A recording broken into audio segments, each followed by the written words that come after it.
We interrupt this program to bring you an important Wayfair message. Wayfair's got style tips for every home. This is Styles McKenzie helping you make those rooms sing. Today's style tip. When it comes to making a statement, treat bold patterns like neutrals. Go wild, like an untamed animal print area rug under a rustic farmhouse table from Wayfair.com. Arr, fierce. This has been your Wayfair style tip to keep those interiors superior. Wayfair, every style, every home. This series discusses crime scenes, details regarding unidentified decedents, discussion of drug use, and references to historic media that may use outdated language regarding a variety of social issues, including topics like immigration, housing insecurity, and sex work. Listener discretion is advised.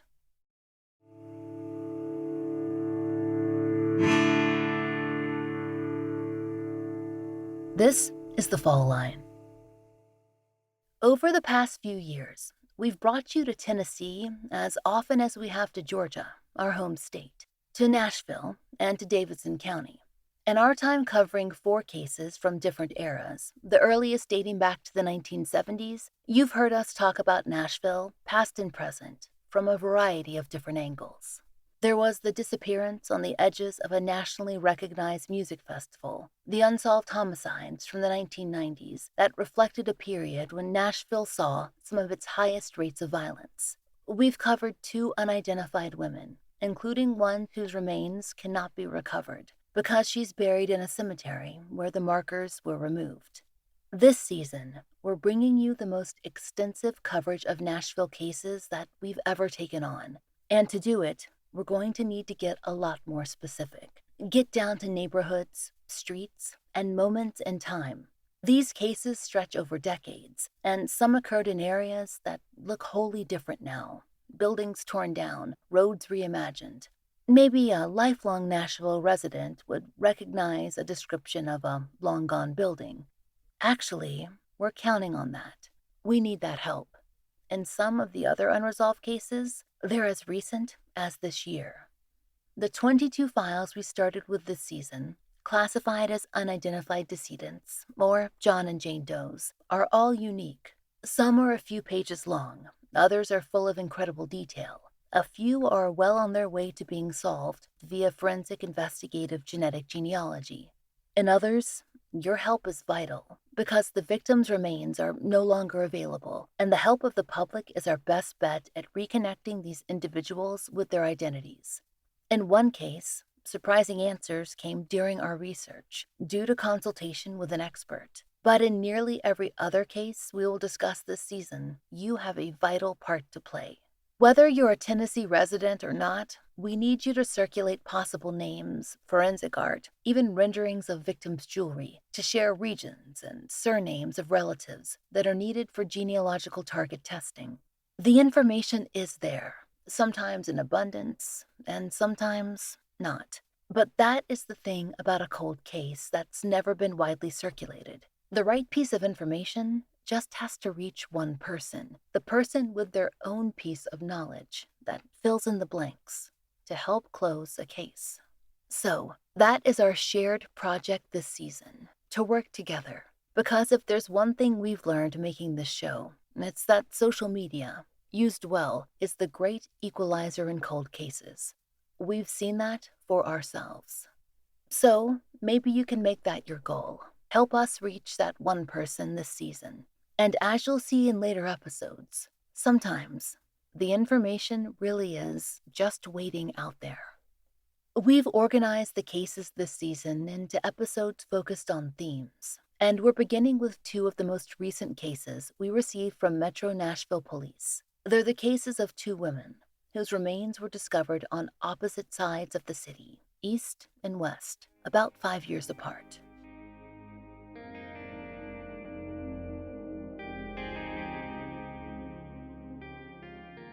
In 2018, in Nashville, the days trailing out of August were hot, and even into the first week of September, it wouldn't have felt anything like fall was really on the way.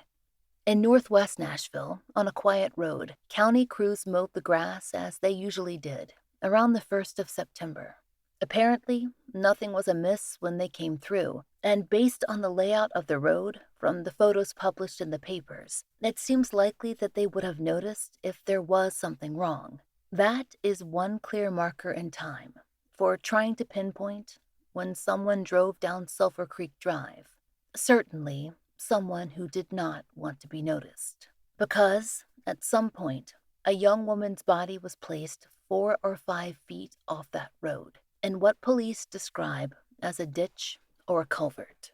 She was purposefully obscured with branches and other vegetation, and it would be some time before witnesses discovered her remains and called authorities. The quiet neighborhood was shaken by this news, as one resident told Fox 17 in 2018, quote, "I thought it was pitiful.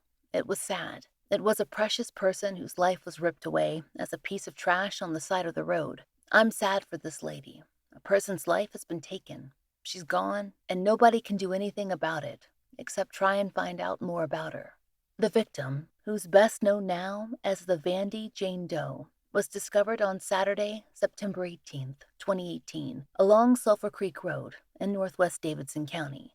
If you're from Tennessee, that nickname, Vandy, it might already make sense. It's short for Vanderbilt, as in Vanderbilt University. As investigators began to assess the scene that day, one detail was immediately apparent. The victim had been dressed, nearly head to toe, in Vanderbilt University-branded clothing. That connection has remained a key point in the investigation, because, as you'll hear in a moment, the young woman's clothing was very distinct. Not so much in that she wore Vanderbilt gear, which is certainly popular in Tennessee, but that she wore so much of it. According to the National Center for Missing and Exploited Children, her, quote, apparel and accessories bore the Vanderbilt University logo. She was wearing a black quarter-zip Under Armour brand top with Vandy in gold stitching in capital letters under the white Vanderbilt V within the gold star, as well as Zuzat's brand leggings that had the white Vanderbilt B inside the gold star in a widespread geometric pattern. She also wore a Zuzat's brand black running hip band with a zip pocket with the Vanderbilt logo, end quote. In case you're unfamiliar with the term hip band, as we were, its alternate name is a hip rocker. Detective Filter from Nashville PD actually showed us an example. It's a thin, circular belt-like piece of material that runners or other athletes might wear to store keys or other small items during a workout. This Vanderbilt gear was an immediate lead for investigators, and it was all they could assess at the scene because, per WZTV, the young woman was found in an advanced state of decomposition. It would take further work from medical legal professionals to build out a possible victim profile. As law enforcement told News Channel 5 at the time of her discovery, there were no obvious signs of trauma or of any roadway accident, so her death was not a clear hit-and-run case. But she had certainly been hidden along Sulphur Creek Road, and she had not done that to herself. Soon, Metro Nashville PD released further information to the public. Per NCMEC, the young woman was thought to be somewhere between the ages of 15 and 25.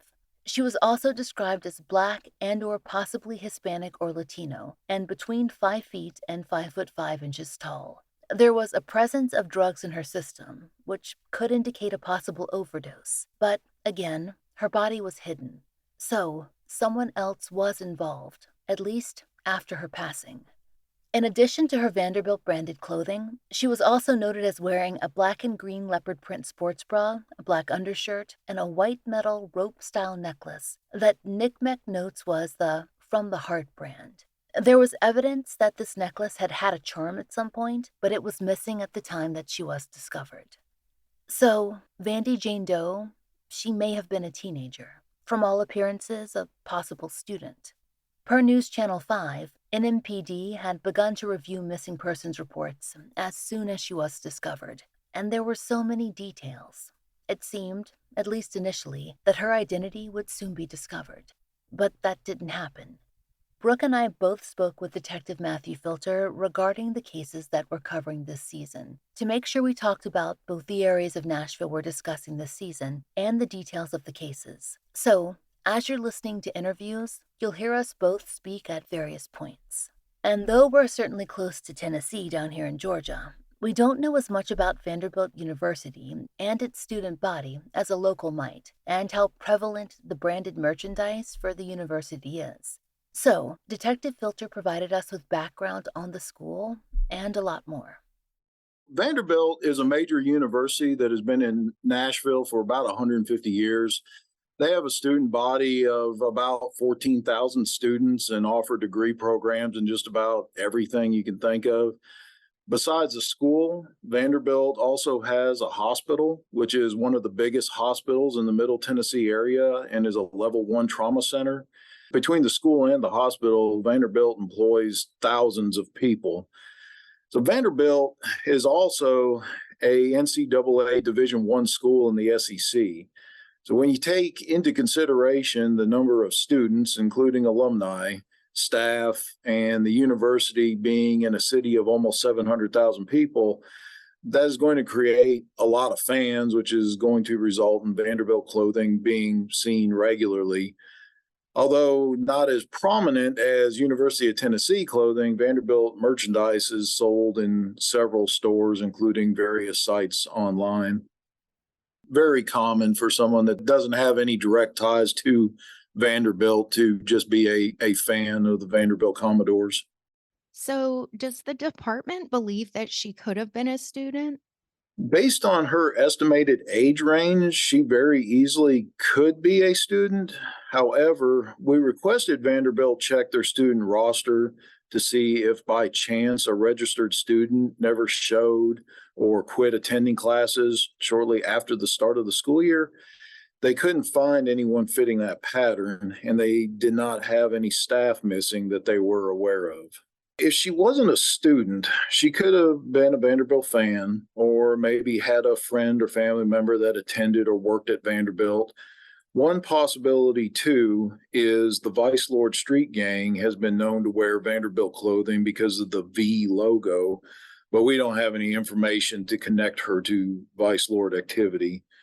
Vandy clothing is a little more expensive, like any well-known team merchandise, because you're paying for the Vanderbilt name or logo. So it just automatically kind of bumps up the price.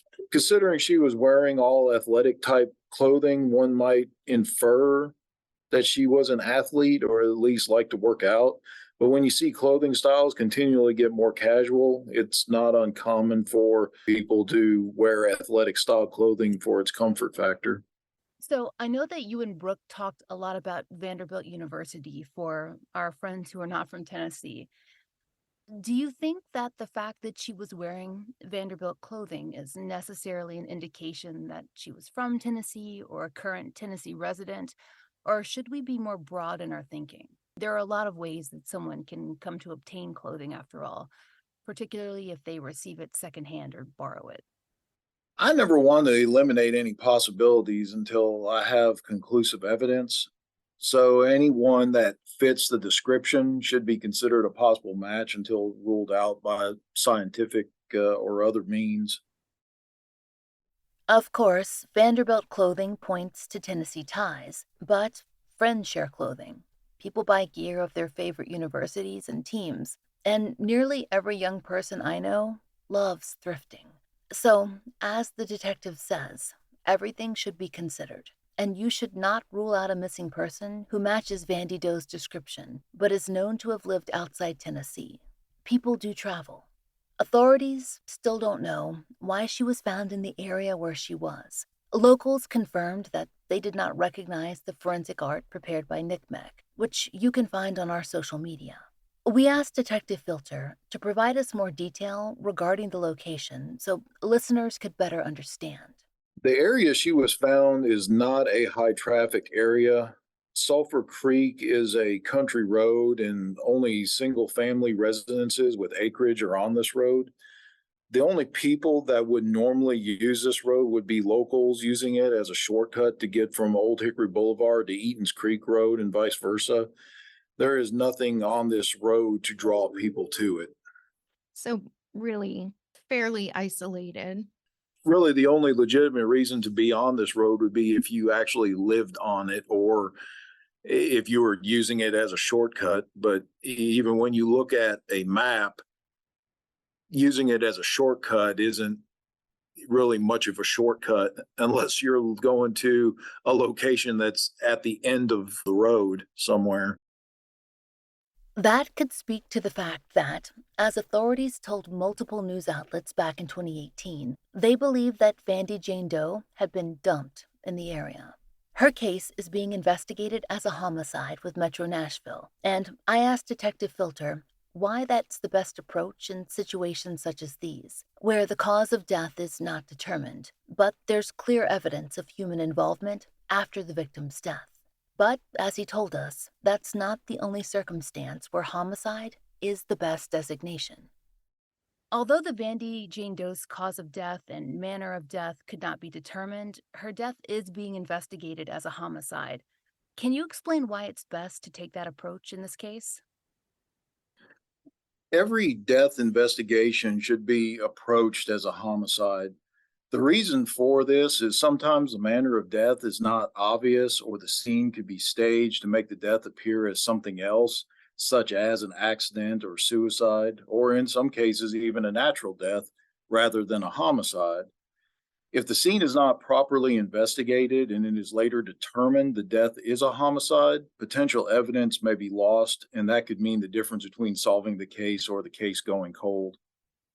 Approaching an investigation as an assumed crime scene is something I've discussed with investigators before. It's something that is clearly appropriate in a case like Vandy Jane Doe's, but it may be less so when a person comes across what may be historic human remains. An example of that might be an old unmarked grave. Not a clandestine one, but perhaps a small cemetery that's lost its marker.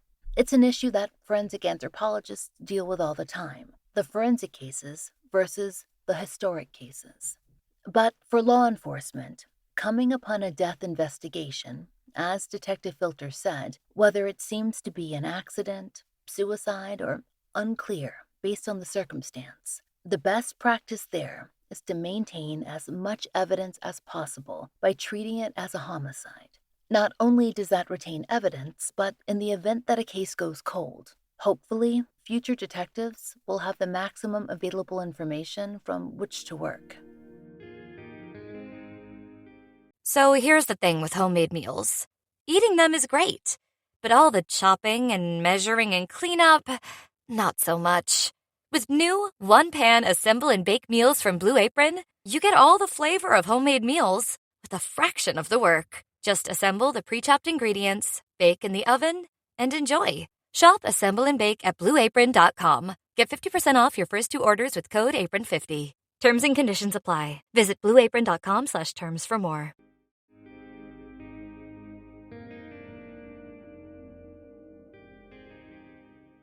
Earlier in the episode, we mentioned that the grass was mowed on Sulphur Creek Road around the 1st of September. And that detail is important because it gives investigators a timeline, not only in regard to missing persons and time of death, but also to possible witnesses who may have been in the area. We discussed this with Detective Filter during our interviews. I believe she was placed there after the grass was cut. She wasn't that well hidden. She was off the road and concealed enough that someone passing by may not see her or recognize her as a body, but I believe someone moving slowly along the side of the road cutting the grass would have recognized her as a body. I think this would narrow the time frame of when she was placed on the side of the road. As Detective Filter explained, it's likely that Vandy Jane Doe was left on Sulphur Creek Road soon after her death, and that may have occurred anywhere between 5 to 10 days prior to her discovery. But he reminded us that environment can play a role in estimated PMI, or postmortem interval, so we shouldn't exclude any missing persons whose disappearance may fall out of that range. Indeed, if Vandy Jane Doe was a teenager, especially in that youngest age range, she might have been missing for much longer, perhaps a runaway, or in another situation. She may have even come from another state. We mentioned that drugs were found in her system, which some out there might not necessarily associate with college students. And Vandy Jane Doe could certainly be a student, though she does not seem to have been at Vanderbilt, at least in the period preceding her discovery. But as we discussed with Detective Filter, that's a misconception. Drug use does not necessarily tell us anything about who a person may have been in life. Can you talk about drugs that are prevalent in Nashville and any misconceptions we might have about who is affected? So most of the prevalent drugs in Nashville are probably opioid based drugs, but cocaine, marijuana still very common as well. The victim had a cocaine metabolite and morphine in her system, which quite honestly could be found in just about any individual's background. And I would not find it unusual to see college students using drugs of this type.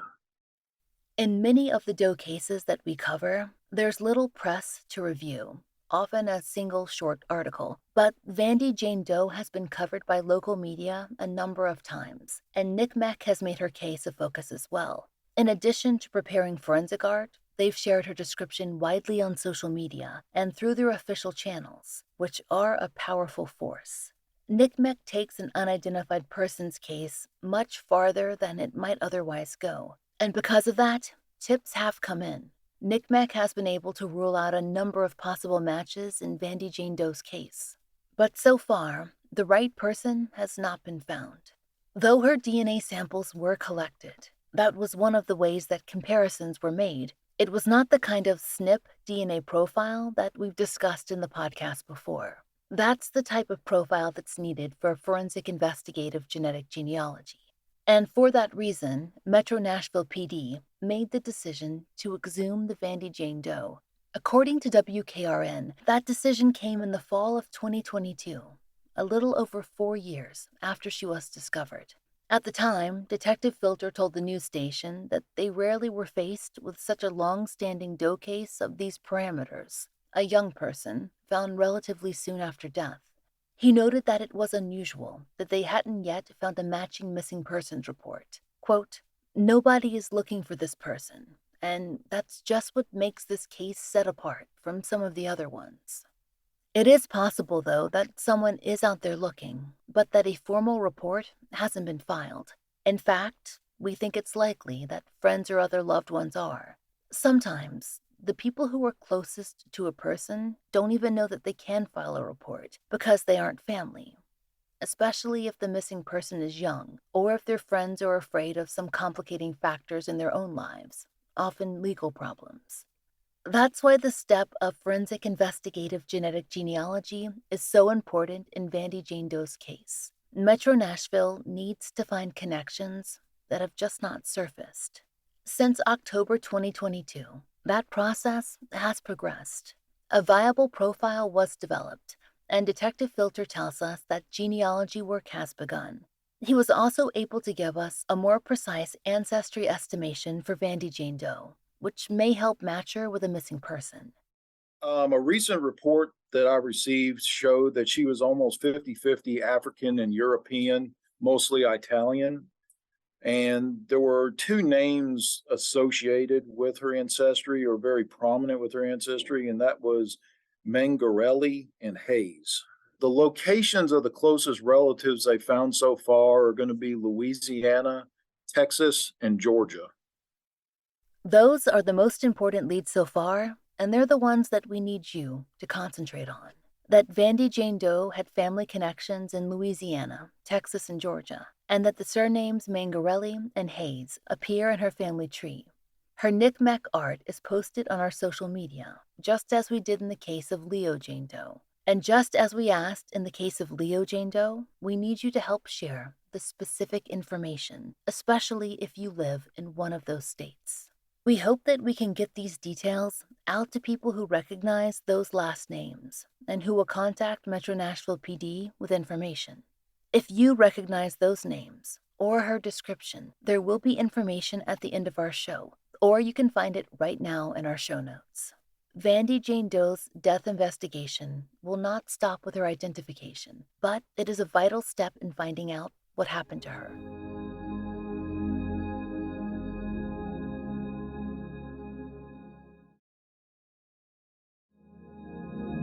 Now we travel to the other side of the city, in unincorporated Metro Nashville.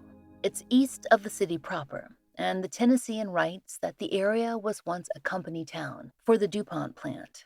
The area is a mix of historic buildings and industrial areas, and in 2017, the Tennessean reported that the echoes of the company town are still apparent. One resident told the Tennessean in 2017 that the area was also, quote, almost like a thoroughfare for State 45. Orchard Drive is about 3 minutes off Route 45 and just a little farther east. It's a residential street lined with homes and cars with thick woods that are backed up to one side. It's also the location where, in 2023, skeletal remains were discovered. Detective Filter gave us a little more background on the location. Orchard Drive Doe was found in the Old Hickory area of Nashville.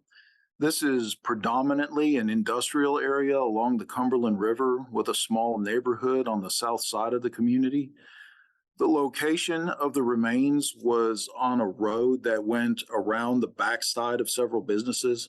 This was a very desolate location, and the only people likely to have seen something were employees at the closest business if they happened to be outside in that particular area at the time.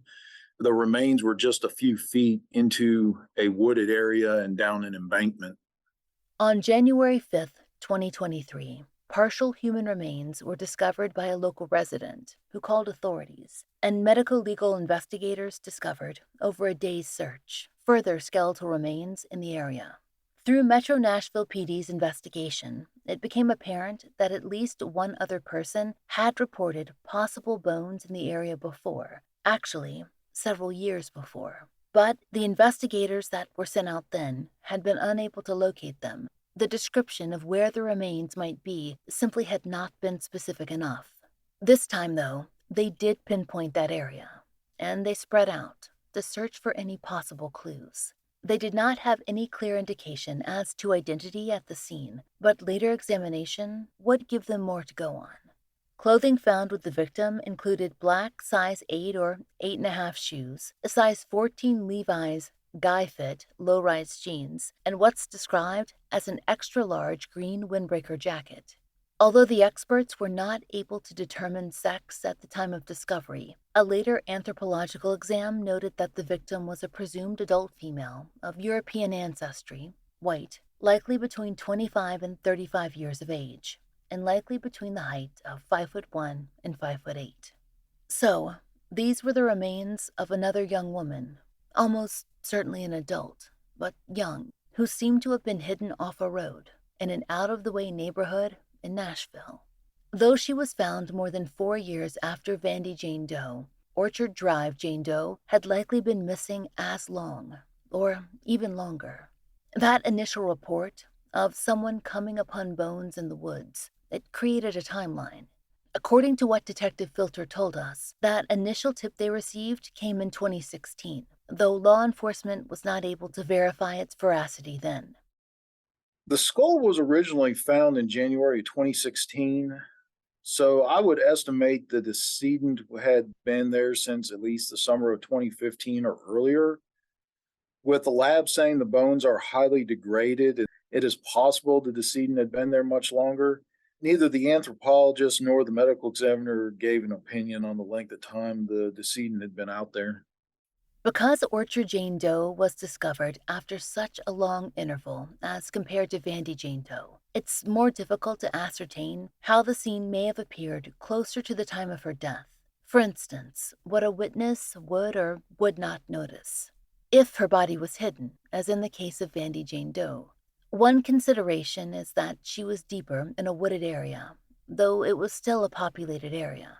We wondered if there was a possibility that she had actually been buried at any point, and whether that information could be useful to investigators. Based on the scene, do you have any thoughts as to whether the decedent was actually buried in a clandestine grave and then was scattered perhaps due to animal activity? I don't believe she was initially buried.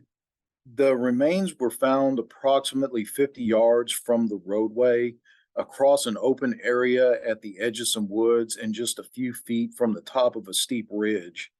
I believe the decedent was carried from the roadway, or a car could have driven into the open grassy area closer to the wood line, and she was thrown down the ridge. I think over the years, dirt and debris naturally covered over the remains. The only part of the body that was found in a different area was the skull. From there, I think an animal or other wildlife moved the skull to where it was found. And do we have further information regarding possible cause of death? No, the cause of death was never able to be determined. As with Vandy Jane Doe, Orchard Jane Doe's case is being investigated as a homicide. They have no cause of death, no toxicology, but they have the knowledge that someone hid her body, and that is a deliberate act that can help them connect each link in her case once her identity is known. An unidentified person's case is not over once they are identified, not in homicide or possible homicide. But the case does open up, and the strings between cause and effect can become clear. Our human connections, our movements, which person saw us last, our digital trails, all the information that's needed to solve a crime. That is what investigators need. And so the first step is to look for that missing person who might be the match. There were tips that came in from the community, and according to Brooks' interview with Detective Filter, it was suggested that Metro Nashville look at a woman named Sheila Ann Carver from South Carolina. According to the Anderson Independent Mail, Sheila Ann Carver disappeared in June of 1998 from Seneca, South Carolina.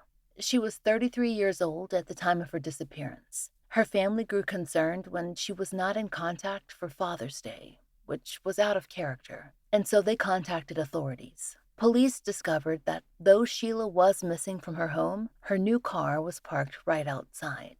By March of 1999, her family told the Mail that they, quote, suspected foul play, and that, quote, she'd never been away for more than a day or two without being in contact. Sheila was described as 5'11", 180 pounds, and blue-eyed and brown-haired. In 1999, there was a $5,000 reward offered in her case, but based on local reporting as recent as 2021, no strong leads came in. By that time, WSPA reported that authorities were directly stating that they too believed that foul play was involved. Detective Filter in Nashville has Sheila on his list, but he has also found other cases as well, including one that he considers to be a strong lead. Unlike Vandy Jane Doe's case, there are no rule-outs. This time, the issue lies on the scientific side of things, as Detective Filter explained to us. The original lab had a hard time developing a profile due to a high degradation factor. So the bones have since been sent to another lab that specializes in historical remains. We have not received the results back yet, hoping that we will receive them in the next few weeks. The case is also pending CODIS entry with the FBI. There are labs that specialize in working with historic or degraded remains. Strea Forensics, who've been featured on the Fall Line, are an example. And as Detective Filter told us, they're currently working with a similar lab to attempt a successful profile. The issue here is not that they're attempting a SNP profile, the DNA profile needed for investigative genetic genealogy. They're simply trying to develop the more classic STR profile that's used for any comparison. That will be vital in the department's attempts to compare Orchard Jane Doe with missing women across Tennessee and in other states.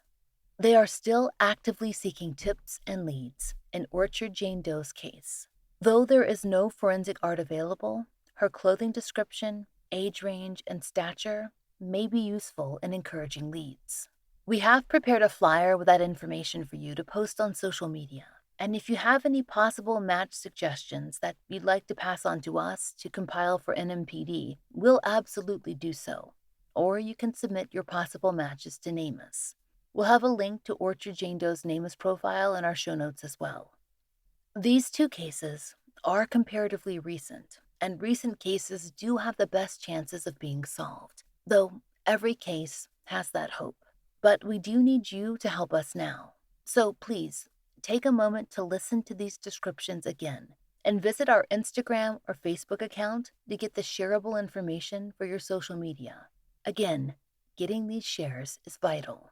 And we realize, when we discuss human remains, we know that talk can feel disconnected from the emotional stories of people. But you have to remember, that's because they have been forcibly separated from those stories. The key word here is human.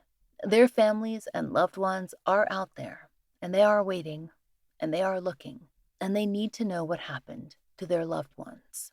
And if these women were murdered, those crimes need to be solved too.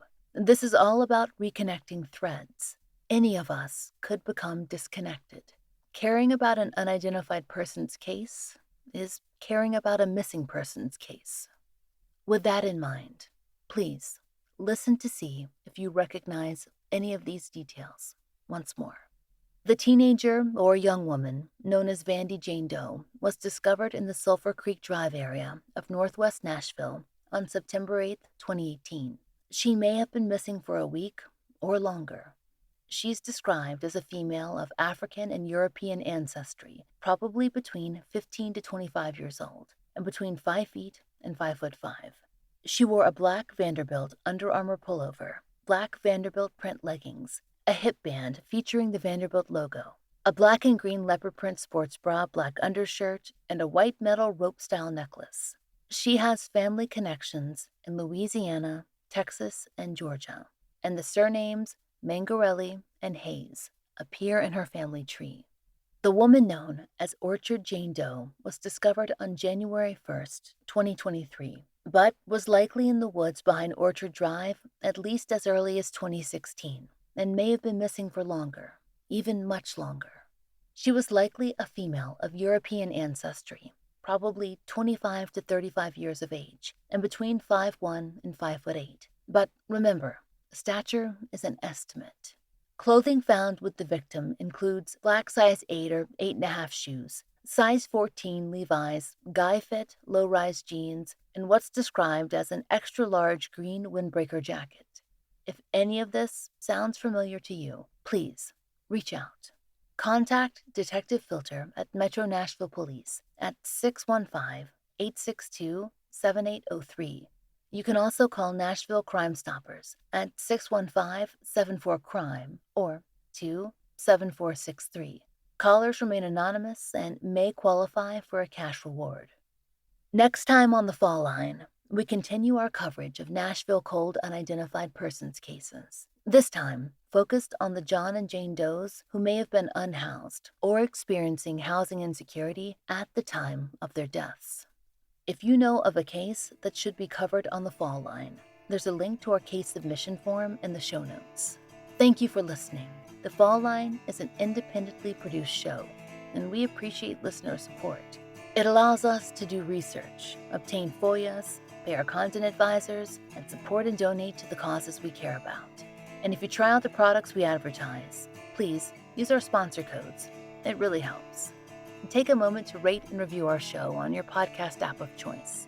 My book, Lay Them to Rest, which covers years of my life working on a Jane Doe case and the world of forensic scientists who resolve unidentified persons cases, is out everywhere now as hardcover, ebook, and audiobook, read by me. You can order it anywhere you get books and through your local library. Find out more through the link in our show notes. And if you'd like to support the show and the stories we cover, join us on Patreon or Apple Premium. 100% of our Patreon and Apple Premium earnings are supporting our Family Therapy Fund and actively paying for therapy for families who've appeared on the show. On Patreon, you can get early release, ad-free versions of our regular episodes for $5 a month. Or if you prefer Apple Premium, you can subscribe there as well. On Patreon, we also post occasional giveaways, updates, and blogs, which all patrons can enjoy, starting at just $1. The Fall Line is written, hosted, and researched by Laurah Norton, with additional research assistance from Brian Waters and Anna Luria. Interviews by Brooke Hargrove. Produced, engineered, and scored by Maura Curry. Content advisement by Brandy C. Williams. And, as always, our most special thanks to Liz Lipka.